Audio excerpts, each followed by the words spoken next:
Ternyata di setiap zaman ada saja tantangan untuk anak-anak, tapi Ya. kita boleh minta komentar dulu terhadap Pak Menteri dan juga Bunda Romi. Ada yang kecanduan gadget, screen time-nya berlebihan, ada pula yang luar biasa, anak-anak menjadi korban pelecehan seksual, dan ada pula anak yang melakukan pelecehan seksual. Itu dia, Bunda, silahkan.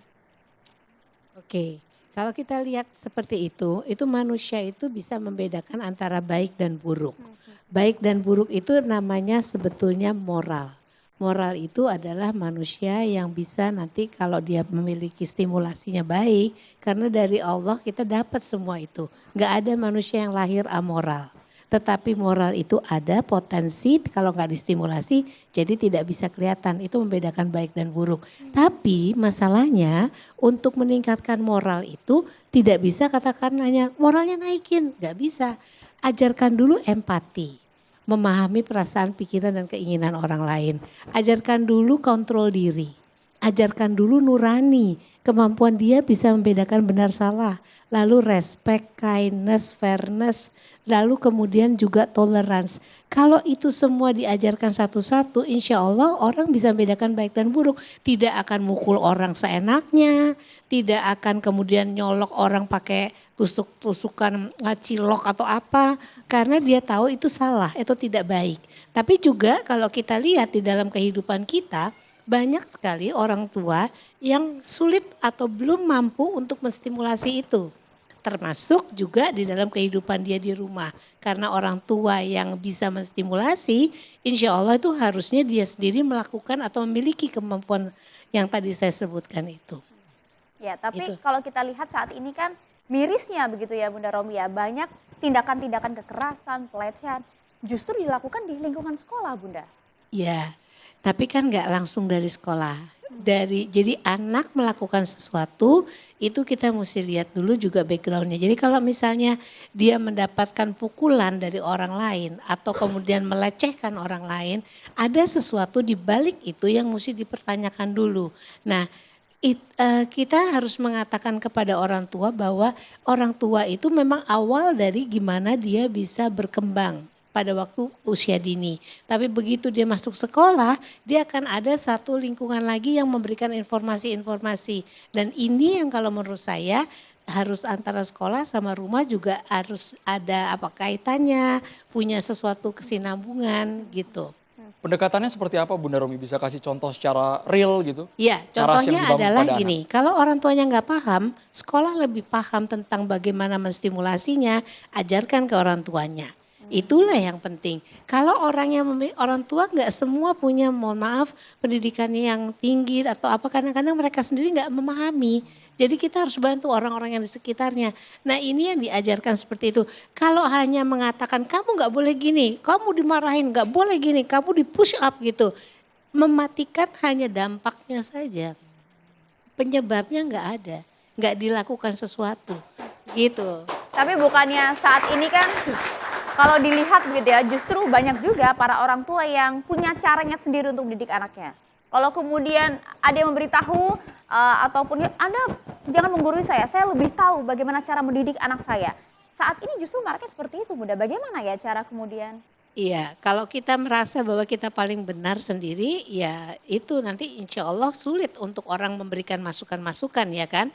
Yang kita gampang aja ngelihat sebagai indikator sebagai orang tua, anak kita seperti apa? Apakah dia di masyarakat baik perilakunya atau bagaimana? Kalau dia tidak melakukan hal yang baik dan sebagainya, itu harusnya kita sebagai orang tua berkaca diri. Ada sesuatu mungkin yang gini, karena awalnya kan memang kalau pendidikan dasar itu kan dari rumah, dari lingkungan keluarga, itu yang penting. Setelah itu baru lingkungan-lingkungan yang selanjutnya seperti apa. Begitu. Orang tua punya andil besar Pak Menteri, tapi fakta yang di lapangan ada juga yang orang tua sudah tahu anaknya ini nakal ya Pak, nakal dalam tanda kutip, mungkin susah dikasih tahu, mungkin dia menganiaya guru, tapi orang tuanya malah yang melindungi Pak, yang jadi backing. Gurunya malah Orang dilaporin. tuanya malah yang marahin guru di sekolah Pak Menteri. Ada ya Bapak Ibu ya, contoh kasus itu ya Pak ya? Ada nggak Bapak Ibu nih, jangan-jangan di sekolahnya nih, jangan-jangan ya? Di berita banyak ya pasti gitu Di ya. berita Monggo banyak, Pak Pak Menteri silahkan. Ya, saya kira kalau kita sudah mengirimkan anak kita ini belajar ke suatu lembaga pendidikan, seharusnya kita mempercayai lembaga pendidikan itu. Ini menurut saya satu sikap yang harus kita bangun bersama untuk bagaimana agar tidak terjadi seperti yang sekarang ini kita saksikan. Yang kedua, memang komunikasi antara sekolah dengan orang tua ini perlu kita tingkatkan. Karena sering kasus-kasus yang tadi disampaikan itu informasinya hanya dari satu pihak. Misalnya orang tua hanya mendengar informasi dari anaknya saja, versi anaknya saja. Tapi versi sekolah atau versi murid yang lain itu seringkali tidak didengar. Kemudian yang kedua, saya kemarin baru saja membaca artikel menarik. Judulnya itu ada namanya, kalau ada istilah anak sekarang generasi stroberi, ternyata ada orang tua stroberi. Kayak apa itu Pak Menteri? Orang tua stroberi itu orang tua yang protektif kepada anaknya.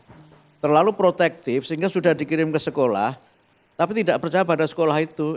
Nanti anak saya kalau bersih-bersih sekolah kan jadi kena kotoran. Masa anak saya disuruh misalnya, mohon maaf ya anak-anak ya, masa anak saya disuruh kegiatan-kegiatan kena panas, kan nanti anak saya jadi enggak apa, misalnya begitu. Nah, karena itu maka menurut saya kita harus memberikan kepercayaan pada sekolah untuk mendidik anak-anak yang sudah kita titipkan ke sekolah itu.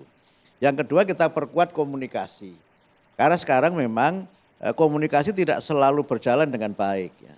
Ada juga sebaliknya Mas, orang tua yang tidak hirau sama anaknya. Udahlah pokoknya saya percaya 100% pada sekolah. Terima beres. Ya terima beres. Ditanya, Pasrah. Anaknya kelas berapa? Lupa anak saya kelas berapa. Waduh, Ya begitu. ada tuh yang kayak gitu ya Pak Menteri ya? Ada yang begitu. Kemudian Bu gimana rapotnya? Nggak tahu itu kayaknya sih bagus gitu. Begitu. Nah ada juga seperti itu. Karena itu maka kuncinya adalah komunikasi. Dan kemudian memang adalah ruang yang kita berikan untuk kita ini juga mau mendengar. Jadi kalau ada apa-apa misalnya orang tua datang ke guru, kemudian menanyakan bagaimana progres studi anaknya, pergaulannya dengan teman-teman di sekolah gitu. Karena itu beberapa sekolah sekarang, Bunda Romi itu punya program bagus dengan aplikasi yang bisa membangun komunikasi. Kalau di rumah, sekarang kami menerapkan 7 kebiasaan anak Indonesia hebat. Ya. Ketika sudah di rumah, guru tidak tahu kan. Nah orang tua membuat video, oh anaknya bangun pagi. Bangun jam berapa? Queen. Mikrofonnya Bangun jam boleh 5. Queen. Nah, Queen bangun jam 5. Aku bangun jam 5 juga. Nah bangun jam 7, ini anak-anak hebat ini, bangun pagi, anak-anak hebat. Nah kemudian orang tuanya membuat report melalui video itu yang nanti dikontrol oleh gurunya. Kemudian anak kita ini beribadah, berdoa sesuai keyakinan. Nah komunikasi seperti ini terbangun apa yang ada di rumah tadi kata Bunda diketahui gurunya. Nah ketika di sekolah orang tua tidak tahu anaknya hari itu belajar apa, kemudian mendapatkan penghargaan apa dari gurunya. Oh tadi anaknya ibu itu hebat loh, tadi menjawab pertanyaan yang benar. Nah misalnya anak ibu hebat loh, tadi itu di kelas bisa memimpin teman-temannya untuk berdoa. Bisa memimpin teman-temannya olahraga dan dia jadi kapten yang juga mencetak gol. Gitu. Keren. Bisa begitu. Ini kan komunikasi yang Ya. sekolah bisa melaporkan kepada orang tuanya apa yang ada di sekolah itu sehingga kemudian mereka ini anak-anak merasa diperhatikan ketika di rumah, kemudian ketika di sekolah juga dihormati. Karena itu yang ingin kami kembangkan melalui kebijakan di Kementerian Ibu adalah pendidikan yang memuliakan. Memuliakan. Pendidikan yang memuliakan karena anak-anak kita ini itu adalah generasi-generasi hebat yang kita dampingi untuk tumbuh sesuai dengan bakat dan minat. Pak Menteri, tapi kami banyak juga masukan dari para guru. Kak Andro, kalau sekarang kita ngelaporin kegiatan anak di sekolah, kalau ada yang salah, gurunya malah Pak yang dilaporkan. Itu viral juga tuh Gurunya Pak. yang jadi korban Pak. Jadi gurunya pada takut Pak cerita apa adanya di sekolah Pak. Ya itu masalah yang kita hadapi karena itu kami sudah ada pembicaraan dengan Pak Kapolri ketika ada kekerasan-kekerasan seperti itu diselesaikan dengan pertama musyawarah, yang kedua restoratif justice. Karena kalau semua persoalan dibawa ke ranah hukum, ya akhirnya ya yang terjadi guru tidak berani melaksanakan tugas guru. Tapi yang kedua juga tanpa bermaksud menyalahkan para guru, bapak-bapak, ibu guru yang sudah punya dedikasi yang luar biasa, cara kita mendidik murid-murid kita juga berbeda. Tadi Bunda menyebutkan, cara kita sekolah, era saya sekolah dulu, kira-kira saya sekolah era tahun berapaan? Nggak ada yang berani nebak ini. Berani nebak kan?